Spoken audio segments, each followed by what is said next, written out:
j'ai un peu de temps devant moi parce que je dois aller travailler dans ma baraque. Aujourd'hui, il fait un temps pourri en Biélorussie. On a un été de merde. Laisse tomber. Là aujourd'hui, il pleut des cornes. Donc, comme je dois aller chercher ma femme, j'ai 10 minutes devant moi. Je voulais en profiter pour faire cette vidéo concernant le mouvement qui est en train de se préparer pour le 10 septembre.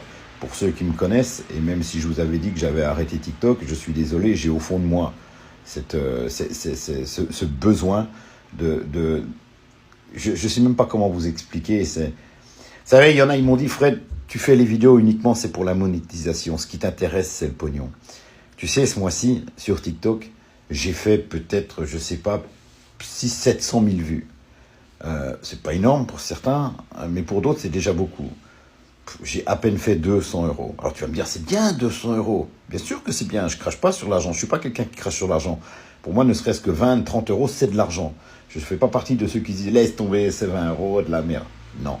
Mais tu sais, je fais pas ça pour le pognon. Non, je fais pas ça pour le pognon. Avant, ça payait beaucoup mieux TikTok. Maintenant, ça paye absolument rien. Je fais ça parce que j'ai des convictions. Et c'est quand même incroyable de savoir ce que tu ressens dans la poitrine quand tu vois que ton pays est en train de partir en couille et que tu vois que ton pays est dirigé par une bande de mafieux.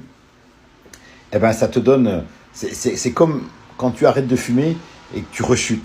Quand j'essaye d'arrêter de faire des vidéos pour parler de ça, ça vient me rechercher, c'est comme une envie, il faut absolument que je recommence. Voilà, c'est comme ça. Donc ça, c'est pour expliquer pourquoi j'avais dit que je partais. Peut-être un moment de faiblesse, un petit peu de désespoir aussi, je ne vais pas vous le cacher. Mais par contre, je suis vraiment content et je relais au maximum possible cette idée du 10 septembre où enfin les gens ont compris que d'aller dans la rue, ça ne servait à rien. Mais par contre, qu'il fallait, pour faire du mal à ceux qui sont en train de vous torturer depuis plus de 30 ans, et quand je parle de cela, je mets Macron, Sarkozy, Hollande, Chirac, Mitterrand, tous les députés, tous les ministres autant qu'ils sont, tous les premiers ministres. Voilà, ça fait du bien de voir qu'en fait, les gens ont compris que pour essayer d'asséner des coups à ces gens-là, la meilleure chose à faire, c'était justement de rester chez soi.